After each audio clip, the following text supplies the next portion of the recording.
Bon, cette semaine en Bretagne, c'est évidemment les agriculteurs qui ont tenu le haut du pavé, mais la tonalité des commentaires à leur encontre n'a pas tellement changé depuis la semaine dernière. Hein. C'est un peu de soutien et beaucoup de rejet, pas tellement sur le fond, surtout sur la forme des mobilisations, la casse, la gêne occasionnée, etc.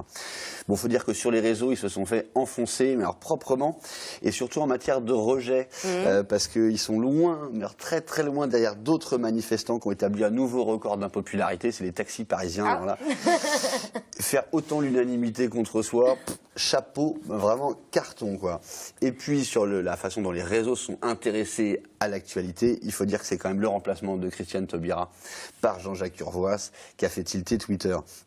Taubira, Christiane Taubira, je ne sais pas si vous vous souvenez, maintenant qu'elle a disparu, mais bon, elle avait une capacité à électriser les réseaux qui forçait l'admiration. En gros, hein, ses supporters versaient dans l'idolâtrie premier degré et ses adversaires dans la détestation totale, frisant et même parfois dépassant franchement les limites de la décence, à tel point que d'ailleurs je pense qu'il y a toute une frange de l'échiquier politique qui doit se sentir, qui en avait fait sa cible principale et qui doit se sentir un peu orpheline aujourd'hui. Alors c'est pas de bol d'être orphelin, c'est ceux qui sont contre l'adoption pour tous.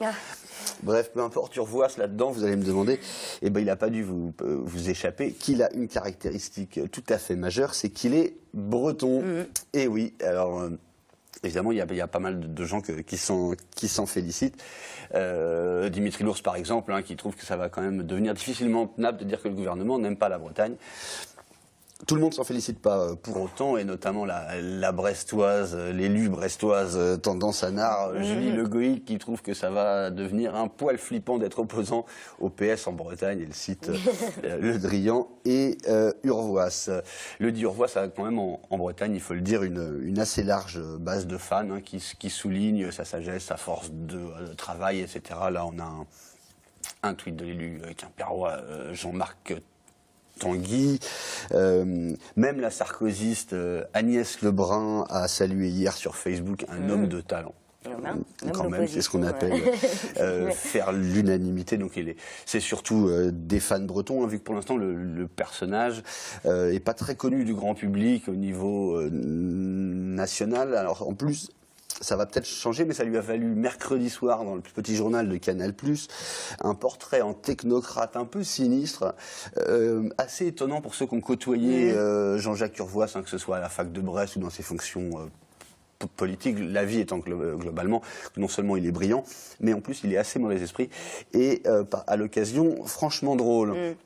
Tant mieux, cet humour lui aura peut-être permis d'apprécier des soutiens plus inattendus, comme celui de cet avocat qui trouve que dans le Finistère il pleut à seau. Arf, bonjour le jeu de mots. Bon. Il pourra aussi prendre du recul sur le fait qu'on lui rappelle à l'envi depuis hier, évidemment, quelques petites boulettes qu'il a pu commettre dans une carrière politique. Ça arrive, donc cette critique du raid en plein assaut contre Mohamed Merah, c'était évidemment pas son meilleur moment.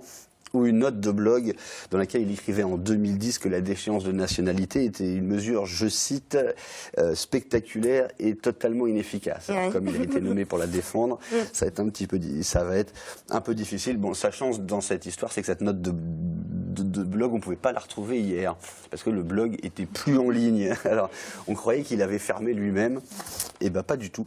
Il semblerait que ce soit des anonymous, donc des activistes des réseaux, en tout cas des gens qui se décrivent comme tels, qui l'ont attaqué pour fêter sa nomination et qui ont remis une couche ce matin en expliquant Urvoas, on t'aura. Alors, on ne sait pas encore ce qu'il lui reproche précisément, sans doute la loi renseignement, bien sûr.